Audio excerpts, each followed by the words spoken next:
Hey, Donald Trump. It's just me, Paula Poundstone. I was just playing with the cats. When I was a kid, my grandfather told me that if you could put salt on a squirrel's tail, you could catch it. I spent whole days chasing squirrels around our backyard with a little baggie of salt. Luckily, I never caught one. I didn't know the first thing about caring for a squirrel with hypertension. And that's what I want to talk to you about. Man, I've got to give you credit for how you've handled how awful Transportation Secretary Sean Duffy is. You couldn't possibly admit that you made a mistake and that he was a reality TV star, but had absolutely no qualifications for such an important leadership position. So you sent him off to make a reality TV show about a road trip with his family.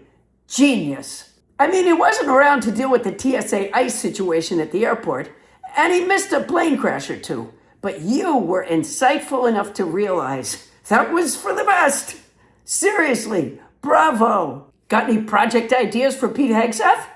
A pub crawl seems obvious, but you might want to save that idea for you-know-who. You could send him out to find the airplanes you said they used in the Revolutionary War. That could keep him busy for a while.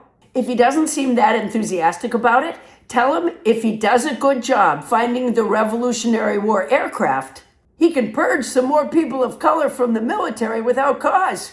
He'll spring off his makeup stool for that. You probably have some fence mending to do with Brooke Rollins, the Secretary of Agriculture, because you said her speeches weren't as good as they could be sometimes because she was worried about ruining her shoes sinking into the muddy grass on the White House lawn. Yeah, you did. You said that.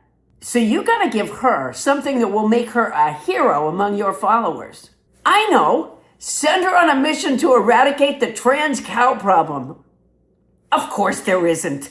But schools don't do transgender surgeries either, and you have no trouble telling your followers that. You've already kept Marco Rubio away from his Secretary of State job. A grateful nation thanks you. You sent him to the Vatican, where he was rolled up and smoked by the Pope. But also, you've given him so many jobs, he can't really do any.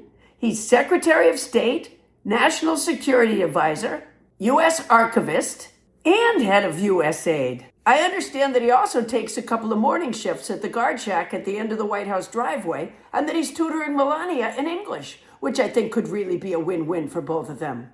A snipe hunt for Todd Blanche has already pretty much crafted itself. Now that murderous beachcomber James Comey is finally being taken off the sandy shores for posting the deadly picture of the seashells on the beach arranged to say 8647, have Blanche put out a dragnet to once and for all put an end to this dangerous crime wave. Have him hunt down Matt Gaetz, who has posted the 86 term about colleagues, and Jack Posobiec, who has posted 8646, and Jeff Bezos, whose company Amazon, as we speak, sells many items that say 8647. Keep in mind, though, if Jeff Bezos has to pay legal fees, the purchase of a root vegetable from Whole Foods will require a bank loan.